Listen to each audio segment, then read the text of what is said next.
The Sheet with Jeff Marek goes live 1 p.m. Mountain every weekday on the Daily Faceoff YouTube. Jeff, how are you doing? I'm doing very well. First of all, I cannot let a great Pete Weber poll just fly by without remarking on it. Jay Downton, well done. Oh, Who thank do you. you think you are? I am. Very, very. Slide that one in there like an Olympic diver without a ripple in the water. Well done. So the only reason we like sports is to test our blood pressure, right, guys? Like, this is it. Like, I know this is nervous time for Oilers fans. I get it, and probably a lot of restless sleeps last night. But this is it. Like, I know it's easy for me. I don't have skin in the game, and I'm talking shit from the back seat. But, like, this is why you're hockey fans. Like, this is it. Moments like this, you know, in anticipation. I always love, like, the moment before the actual moment, which is why I still think the Bill Barilko picture, 1951, scoring on Jerry McNeil in the Montreal Canadiens, it's the best hockey picture ever taken. Because if you look at the crowd, the puck hasn't gone in yet. The crowd is still sitting. In a split second, the crowd's going to explode. But it's that moment right before the event occurs. And we don't get a chance to cherish it. But I know this may fall on deaf ears here with Oilers fans. Is it possible to enjoy this? Because honestly, right now, this is why you're hockey fans. This is it. You're like the envy of all these other markets being able to go through this right now. This is the moment right before the event. Nat Turovsky, the great hockey photographer, took that Bill Barilko shot back in 1951. But like, at least cherish what's going on right now if you can. I know you're all going to roast me in a second here, Liam. I can see you warming up. But honestly, this is something to be envious about, and it's something to enjoy. Like, if Oilers can pull this off, this is one that you're going to tell everybody in your family, all your grandkids about, and you're going to take to the crematorium. This is why you're fans. This is why you're fans. You're bang on, because I mean, and listen, you lived through a lot more of the decade of darkness than any of us, but like, if I would have told you pick a day in 2013, hey, June 17th, 2025, you're getting ready to watch the Oilers in Game 6 of the Cup Final. Oh yeah, you're totally amped up for it, but the feeling you want me to feel, Jeff, is in hindsight when I reflect on the run and be like, oh, that Game 6 when I was stressed out. That's when I'll be able to enjoy it. Right now, I will. It's pins and needles. You need. No, it's all tension and release. Like right now, like this is poised to be a great moment for the Edmonton Oilers if they can pull this off. Like, I don't know, honestly, I know it'd be fun to see your team, like, you know, rip through another squad and 4 straight like a hog at the truffles, and they win the Stanley Cup, and there's not a nervous moment, and we all have wonderful sleeps, and all we have to worry about is which bridges are we going to use here to make sure the floats fit underneath. But that doesn't happen. That doesn't happen, right? We keep talking about 1972. Why was 1972 so great for this country? Because they lost in Montreal, and everybody freaked out. And then they lost in Vancouver before they went to Luzhniki, and everybody freaked out. And Phil Esposito shook his finger at hockey fans across Canada, and everybody freaked out. Again, maybe I'm being overly simplistic here, but to me, this is a moment as a hockey fan to cherish, especially if you're an Oilers fan. I know it's hard, but cherish it. Seriously. Well, I'll go back to what you're saying. One of the best days of my life actually is Game 7 in Florida, but not the game, because that was one of the worst hockey games ever iced ever.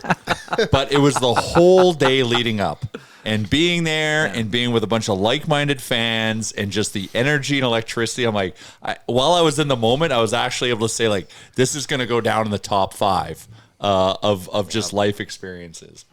Now, I'm not there today yet. But I do want to reflect on a day that had a negative outcome that I can honestly cherish as an amazing day in my life. Well, what do you think is going to happen tonight, Jeff? Let me just one more thing. One of the things that I've always maintained that the best year in the history of hockey, I mean, as long as I've been alive, is 1987. And it had the best Stanley Cup final that I've ever seen, the Oilers and the Philadelphia Flyers. And for a couple of reasons. I thought Oilers were going to win that thing in that Game 6. And then when J.J. Daigneault scored that goal, first of all, I've never heard the Spectrum as loud as it was, but it led to a really great Game 7 for the Edmonton Oilers. 87 was the best. There was Canada Cup, there was Rendezvous, there was Easter Epic, like all of it. So many great things. happened that year, and it was all punctuated by a really great Stanley Cup final. Now, a year after that, 1988, the Oilers win the Stanley Cup again, and not to play Debbie Downer on you, but that was the last time that a team won the Stanley Cup and the goaltender had a save percentage that was under 900. We're bringing it back. They're due. We're due for one. You're bringing Grant Fuhr back, or you're bringing the Grant Fuhr vibe back? We're making the sub 900 normal again. There you go. Bring it back, boys. What Grant a beauty. Fuhr style. Channel your inner Grant Fuhr here. Stu Skinner, get that mask on. Sorry, Liam, you were saying before I rudely interrupted you with a boring story. No, it's okay. What do you think needs to happen then for the Oilers to do, like, to win this game? Like, what needs to switch? That's the magic number for me. Oilers have to score 4 goals. Does it not feel that way to you guys? For some, it may feel like 5 is the magic number, right? 5 Fruits and 5 Alive, 5 Jacksons on the victory tour, all of it. Like, for some, it feels like 5. That's a dated reference, I know, Jay. But 4. It feels to me like if the Oilers are going to win this thing, and that's a tall order. That blue line is excellent. That goaltender is excellent. But it feels to me like the Oilers need to score 4 goals if they're going to win tonight and send us to a Game 7. But that's okay, because we haven't seen the signature Conor McDavid goal yet, or the signature Conor McDavid game yet. And as we've seen before, I mean, pick your moment in Conor McDavid history. When he's cornered, when his back's against the wall, like, that's when you see command performances. I just hope for McDavid and the Oilers' sake, because McDavid's going to bring it. McDavid's going to have like an incredible game. You can feel it. I just hope that everybody else is there with him and isn't just a passenger saying, Connor's got this. Yeah, and listen, there's been a lot of people who are drawing the parallels between Sid's first Stanley Cup and this McDavid run here, whether it's playing the same team twice. You can go as deep as his running mate scoring the tying goal in Game 4, Malkin, Draisaitl. But it's interesting that Pittsburgh won Game 6 and 7 of those series, trailing 3-2, with Sid being held off the score sheet in each of those games. And I think it's probably fair to say you aren't winning Game 6 and 7 with Crosby or with Connor being held off the score sheet. Do you remember who the star of those were? Max Talbot. Remember how great Max Talbot was in those games? Oh, man, was he ever good. Yeah, I'm not going to go as far to say, like, yeah, you know what, it's going to be the depth guys that win this one for the Edmonton Oilers. This one has Conor McDavid's signature game written all over this thing. And maybe, listen, I know Conor can talk about how he doesn't feel, any extra pressure, the piano on his back, all of it, the weight of a nation. It is. Like bluntly, it is. Like, everywhere you go, people are talking about the Oilers from coast to coast. And even in, the navel-gazing province that I live in here in Ontario, I mean, McDavid's an Ontario guy. I mean, look around the Oilers and see how many Ontario, like, it is an easy team for cynical Ontario to cheer for. But you're getting it everywhere, like all across the country. And it's really rare to have a team that, and I know this sounds weird for Americans, which Americans tend to think that we'll cheer for any Canadian team that's in the Stanley Cup final. That's not true.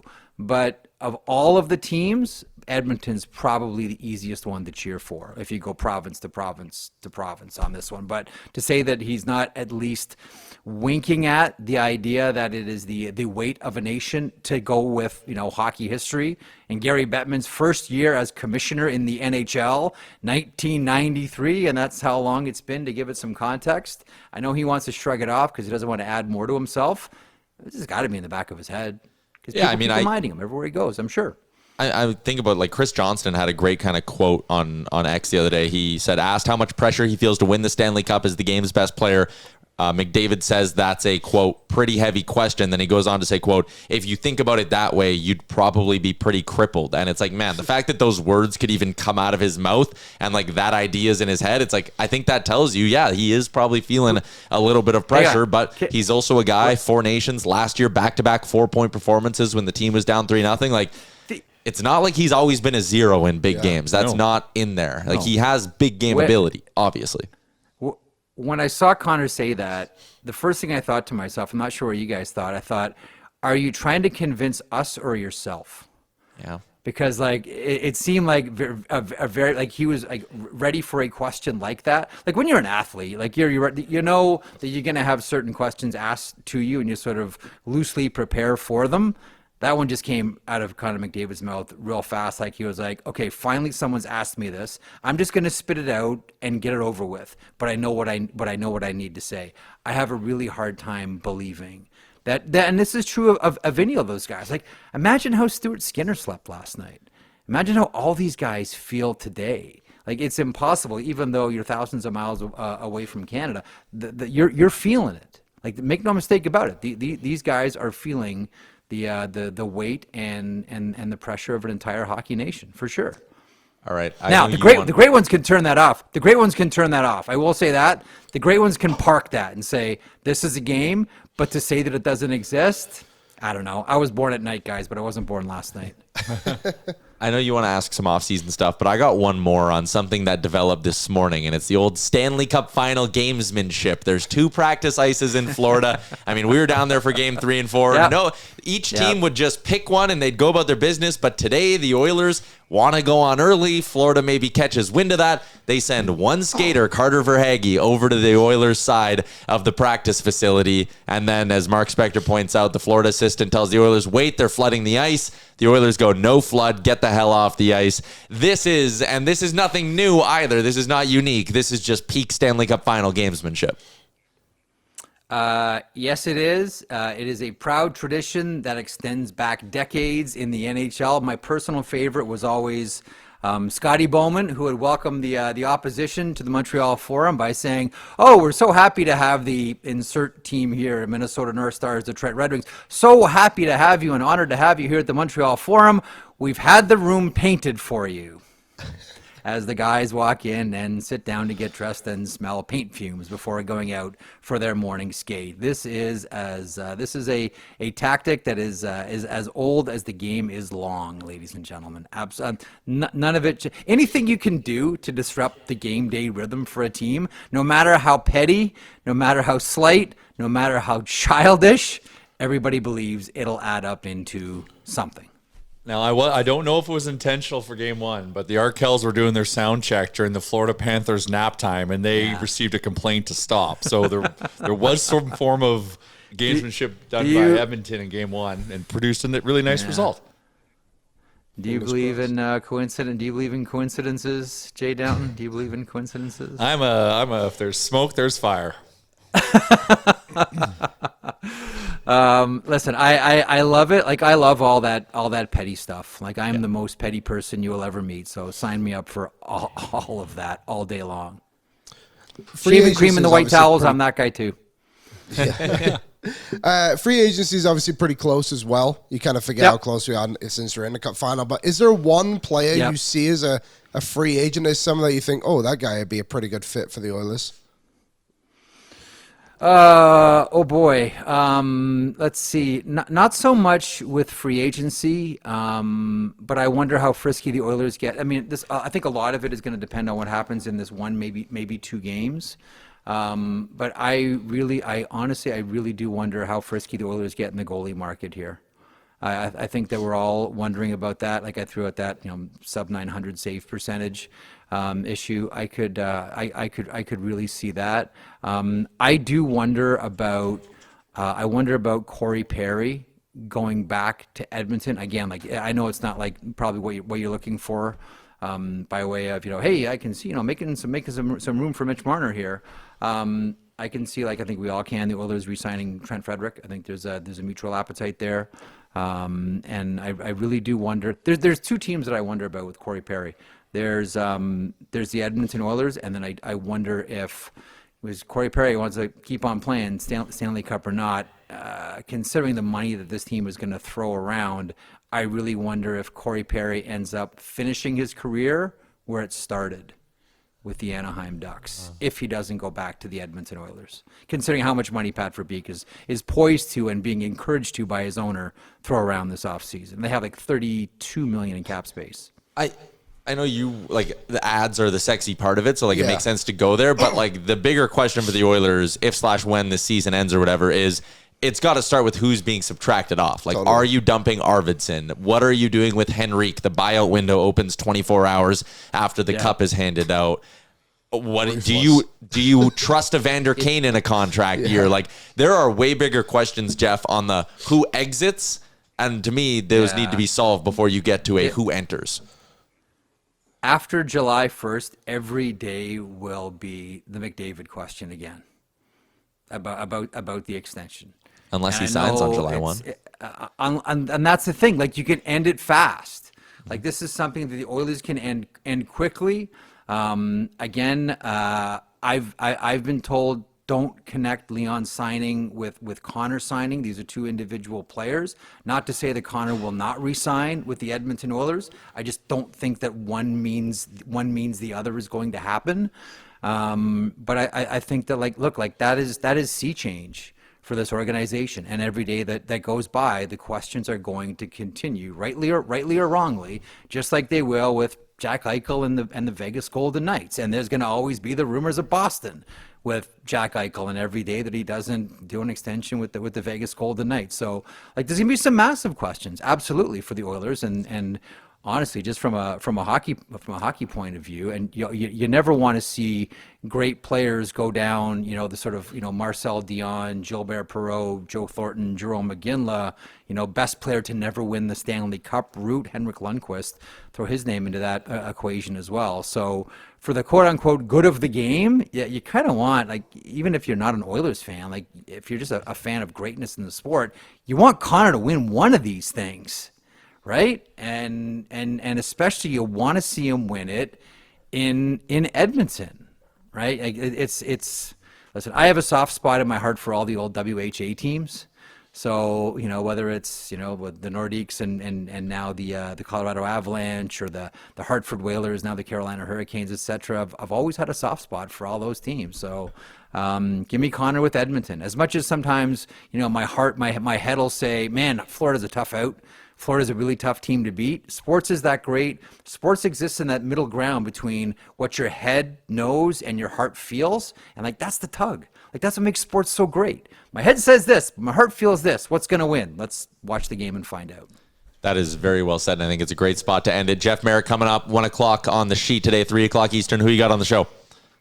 Greg Wyshynski and someone by the name of Johnny Lazarus is going to stop by at the bottom of the hour. Did you see Laz? Did you see what Laz and Colby did this morning? It was awesome. It was oh man, like, they've had some highlights on their show this season. So earlier on this year, Pat Maroon, unprompted by the way, this is what they didn't drag this out of him. Pat Maroon just sort of blurted out that, the one guy in the NHL that I really hate is Brandon Montour. And so they had Brandon Montour on today and played it back for him. I would encourage all of your viewers / listeners to go. It was honestly, it was such a great. It was such a great found. We all love these found moments in what we do. It was a beautiful found moment. So we'll talk to Johnny about that and talk more about Game 6 with him. But go check out Morning Cup of Hockey from this morning just to watch, like, because Montour hadn't seen the clip before, and just to watch Montour's face, like his jaw hit the ground, was like, I can't believe Pat Maroon is saying this about me. It was magnifique, comme on dit en français. Magnificent, as we say in French. Jeff, appreciate your time. Thanks for doing this. And Thanks, boys. Who knows? We'll see if we get a Game 7. Thanks, Jeff.